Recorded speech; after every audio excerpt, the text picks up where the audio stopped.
and welcome back to Cornish Boy. Thank you very much for joining me this week. Today's video is about the recent diagnosis that I've become a celiac and also lead a dairy-free life. So most people have been asking me, what actually can you eat? I have accumulated a various number of new cookbooks to help me make transition from what I originally was allowed to eat to what I have to eat now. And my girlfriend has passed on a few books to me and found a few good recipes, which I thought would be nice to share with you on today's video. So a number of books, as you've seen from my thumbnail, I've collected include the standard gluten-free recipe cookbooks by this author, and also I've got dairy-free cookbooks with lots of recipes in as well. The fact is that whatever food allergy you may have, you can eat normally and healthily as before, but with a few adjustments. So the first recipe I thought I'd show you is from this book, Gloriously Gluten-Free. And the first one we tried was fish pie. Now, with most things with fish pie, potatoes, fish, the natural foods, no problem at all. But it's down to the white sauce that I have a problem with, so I can't have the cheese in it. So I have to buy lacto-free cheese. And with the flours to thicken it up, to make the sauce in with the fish, you have to include a substitute as opposed to normal flour. So of course, I have to get hold of corn flour or gluten-free flour replacement. You can buy them in most shops down the aisles, free from aisles as well. And the fish pie we cooked here in my flat, which stank the place out, but was lush. I love fish pie. Another recipe that I could find include things like cakes. Now, cakes is a big thing for me. I love cakes, love chocolate. We've covered that in previous videos before. And for example, coffee I love as well. I am very much a coffee addict in this world, and I can't go without a cup of coffee almost every hour. I need to top up to keep me going, to keep me sane as well sometimes as well. And so putting those two together, coffee cake is my favourite cakes. Coffee cake, carrot cake, love them both equally as each other. If someone offered me coffee cake or carrot cake, I have difficulty in choosing. So if I have a piece of carrot cake, I have a cup of coffee. But if I have a piece of coffee cake, do I have a cup of carrot? Maybe a cup of tea. I don't know, that's weird. No, it's going to have to be a cup of coffee. So the coffee cake in this recipe includes sunflower oil, the usual walnuts, soft dark brown sugars, that's fine, eggs, vanilla extract, instant coffee, but instead of other things, so such as gluten-free baking powder, that's one I have to buy in as an extra, as well as brown rice flour. Another recipe includes granola. Granola I quite like, especially in yogurts. Most yogurts now I can't eat, so natural yogurt, little bits of, not too much of a problem. Use it as a topping on something else is perfectly fine. So granola, this particular recipe in the same book is chocolate crunch granola. I haven't got a picture of it, it's just a recipe guide and some really oblong thing that makes it look like it's a chocolate bar. I suppose you could make it chocolate bars. I mean, just lay them out in the baking tin, just cut them up and they could be replacement chocolate bars. So that'd be quite nice. Got a bit of a crunch to them as well. And in that recipe includes quinoa flakes, not quinoa, same word, quinoa, quinoa. Is there a right way or wrong way of saying it? I think it's quinoa. So quinoa flakes, sunflower seeds, honey, cider vinegar, sunflower oil, cocoa powder, pinch of salt, and raisins. And of course, to hold it all together, I will get hold of gluten-free cornflakes and gluten-free plain puffed rice as well. So that sounds quite good. Within, we'll say about 30 minutes, it's all done. Shove it all in the baking sheet, leave it to cool, and then add the raisins on top. Cut it up to sections. I suppose you could use it as like chocolate bars. So worth the while. So Alex, can you have a Chinese takeaway still? Yes I can. Yes, and my favourite Chinese takeaway meal is sweet and sour chicken balls and rice. Now, chicken balls is made of batter, obviously with chicken breast inside all queued up, you know, those little round balls. And with the batter, obviously, I can't have it. So with a normal Chinese, I have to either peel off the chicken batter and have the chicken inside, or don't order it, simple as that. Well, in actual fact, the girlfriend would probably have most of the chicken balls and then she would have the batter and I could have the chicken balls. Doesn't really matter, so it's a little bit extra for everyone else, isn't it, really? Oh, it's gone sunny all of a sudden. In this book has the sweet and sour recipe, and it has a smaller print, so I have to don these bad boys to find out how to cook. I also have to get hold of gluten-free tamari, which I'm guessing is a spice.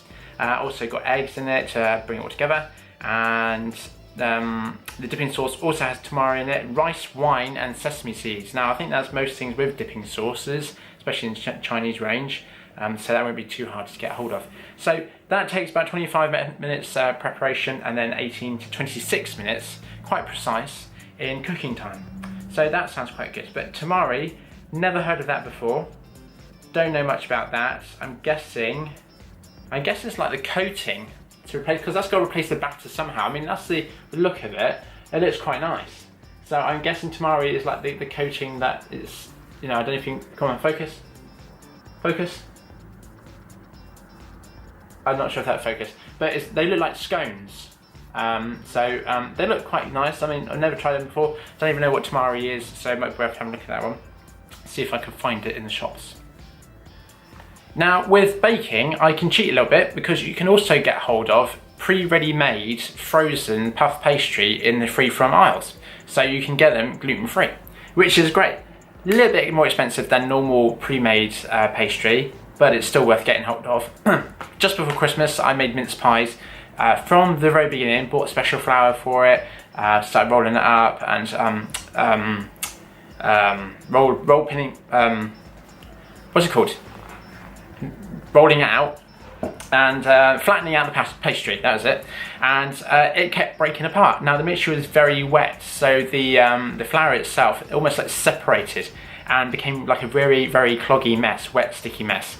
It wasn't great fun, really. And whenever I laid it into the tin to lay out for the mince pie pieces and cut them out, they kept falling apart in my hands. So I had to mould and do patchwork. So it's like patchwork quilt going on, where there were like the holes in the bottom of the tin, and I would have to put a little bit more pastry here and there just to pad it out. Ridiculous, it kept falling apart. It was the worst batch of mince pies I've ever made. This particular recipe book, you've got quiche Lorraine. So quiche Lorraine, obviously being the quiche, it's all pastry based as well. So I recommend cheating, get the frozen stuff and start using that, and just chuck whatever you want into quiche Lorraine.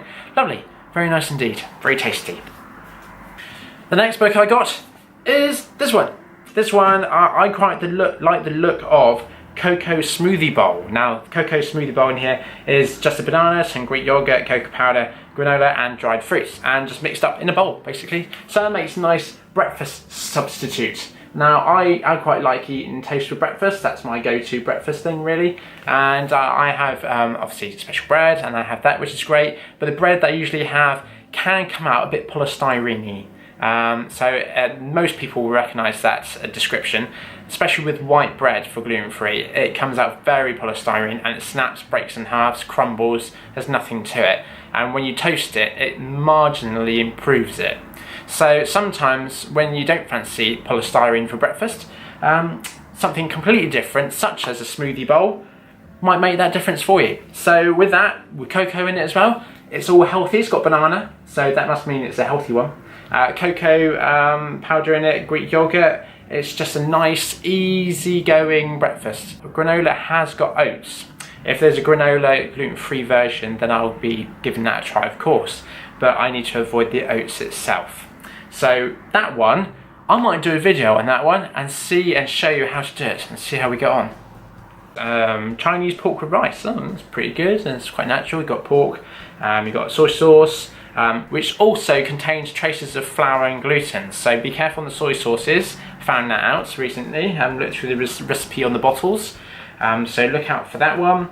Of course, it's got rice in it, sesame oil, spring onions, usual for a Chinese meal there. Looks very tasty. You've also got grilled halloumi salad. Halloumi, I hate halloumi, so I won't be showing you that one. Finally, going on to the final book, dairy free. This is the only dairy free book I have because it's the only one I could find out and about. It's giving you a slight description in it, what it has to offer. So it says, are you intolerant, and gives you some top tips, some things to look out for. Breakfast and brunches, for example, you've got a spinach and banana smoothie. So they suggest having 2 bananas, kiwi fruit, baby leaf spinach, and to blitz it with apple juice. Simple enough, isn't it? Shove it all in the glass and blitz it till it's gone. English breakfast. Now, I have mentioned this once before, that I can still eat breakfast, not a problem. I just have to get rid of the sausage and any hog's pudding, etc. I can't have that. So I would normally ask for another rasher of bacon instead of a sausage, or maybe another egg, because although egg is a dairy product, it doesn't affect me. They suggest doing everything as usual with dairy-free butter. Easy peasy, isn't it? See, we can eat as normal as we did before. It's just making those tiny tweaks. We're here for chocolate dessert pots. Now, chocolate dessert pots is a big yes for me. I've got to give that a try. They look really good. And in that they got dairy-free dark chocolate, agave nectar, or agave nectar. Don't know what that is. I have to do some research into that. And tofu cubed, and hot water. Basically, that's just putting it all into Big Bain Marie with the heat-proof bowl, let it simmer, stir it all in, put it into a food processor, adding the tofu and water, and then basically serving it in a pot to chill in the fridge. So that looks quite good too, worth a try. And finally, of course, in every celiacs and dairy-free world, on the dessert menu in the restaurant is a classic fruit salad. Not all the time do I fancy fruit salad. So it's either fruit salad or sorbet, unless they got special recipes they do for us peoples out of these two books, really. So it's a little bit more tricky for me than others compared, but I always find something. I never go without it. It's all good. Unfortunately for my girlfriend, whenever we have a meal together, most of the ingredients are centered around what I can eat. However, having said that, she can eat both the foods that I can have and also alongside her own food. So she's been experimenting with different types of food and baking as well, and not so long ago she made these fantastic brownies, raspberries and strawberries with chocolate sauce. Got hold of dairy-free ice cream from a local supermarket. It was expensive, but my god, did that taste good. So when she served it all up, that looks good, and it tasted fantastic. The Body Coach on Facebook and his YouTube channel with Joe Wicks, he does a lot of general recipes which are pretty easy to change around and make substitutes for, because his are quite basic when he does it on his YouTube channel. It's only a couple of seconds and he's just whacking it all in the pan or in his food mixer, blitzing that up, and it's done. But his is pretty good to follow, and a few more on social networks such as Instagram. You can pick up recipe ideas all over the place. Thank you very much for watching. That's it for this week. If you enjoyed the video, please give me a thumbs up. Don't forget to subscribe below and also leave a comment. Until next time, see you again soon. Bye!